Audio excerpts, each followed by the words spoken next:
Well, so the biggest challenge for me, like I said, is just around the way that sex tends to be demonized, while violence tends to be cheered. And Well, yeah, no, Josh, go ahead. well, that's one thing I had in my head to bring up, and it was definitely like Scream brought this up into the forefront, but it was definitely a trope that was not brought up intentionally by filmmakers, but like the people keeping their virginity was how people survive slashers, and that was more of just like them trying not to have so much sex because of the getting around the MPAA. Like it wasn't about like Laurie Strode was the virgin that was and is the reason that she survived, but that's how these slasher tropes seem to come across. It was a purity test. It because of the way that they were so censored that they couldn't have much sex, so they had to, and they almost needed to get the rating they wanted. They had to have a pure protagonist. So you're absolutely right. Sex is demonized in these movies. It's a way that you're gonna die. Like the people that die are doing things almost that were like censored in the Hays codes. They're having drugs. They were being disrespectful to cops. Sometimes they were a little bit blasphemous. So it's very much they're like violent morality plays though because of the way that they had to change to fit the standards. No, it's incredibly bizarre to think about those sort of like 70s and 80s values of being respectful to adults and being respectful towards cops and these kinds of things showing up in who's allowed to see these movies. I mean, just the notion that not just the art itself, but possibly the themes, the ideas, the fact that is creating this like very strange barrier that says okay for a 14-year-old, but not for a 10-year-old, or okay for a 21-year-old, but not for a 15-year-old is just very strange. I can't think of a single movie where the horny jock wasn't the first one to get killed.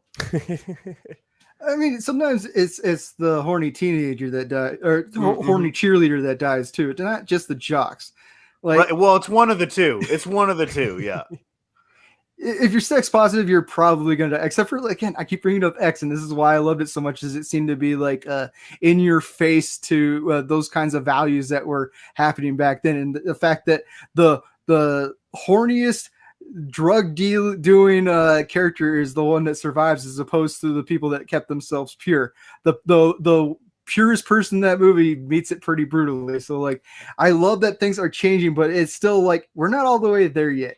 I do think MPAA needs to probably like nail down where the regulations is, because I understand there's some value to like having a rating. So if you're a parent, like, this is where I want my kids to be able to see something right now. I don't expect a G rating for Texas Chainsaw and have a bunch of kids go and see that. I can understand that there is some value in it, but the system's completely broken and probably needs to be like taken down and rebuilt from the ground up. Yeah. Well, so with that in mind, then, setting sex aside for just a second, how do you feel about the well, how do you feel about the standards or expectations that we have around violence and gore? Should we be more restrictive, less restrictive, more sophisticated in the way that we talk about those things? This is where I have a hard time on, because I do understand, like, nobody like slasher movies. I think the gore is absolutely fine. I don't see like if it's not portrayed as like something that's great. But then I watch a lot of action movies, and action movies happen to be my favorite genre. But I also understand like there's some problems with action movies in that the lead characters are almost always problematic people. So like when the action is portrayed to be as heroic like in an action movie, and it's done in a problematic way, I can see some issues with that. Like Martin Riggs, I love the Lethal Weapon movies. He should be fired as a cop, and like the violence that he's doing, like at the end of the first movie, terrible cop. The end of the first movie has him beating up Gary Busey on the lawn where there's cops all around him. He should be like arrested, and I do worry that kind of violence shows in a heroic light. I don't think it's like leading to like mass shootings or anything like that, but I do believe that it does give people a incorrect idea of heroism with their violence. Mm-hmm. It glorifies that kind of machismo. I get what you're saying.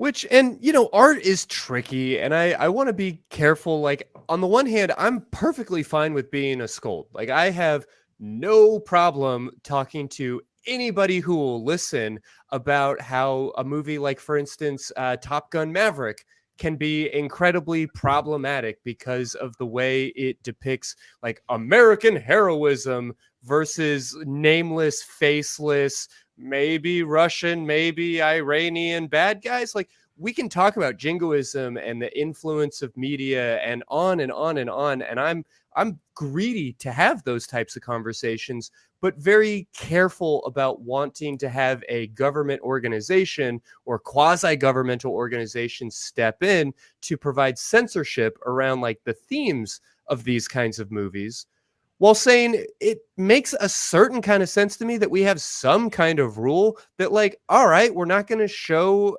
hard dicks entering into wet vaginas on Saturday morning cartoons. That feels like something that a government could potentially be trusted to do. But I don't know. Certainly the way it's working right now doesn't seem to be working.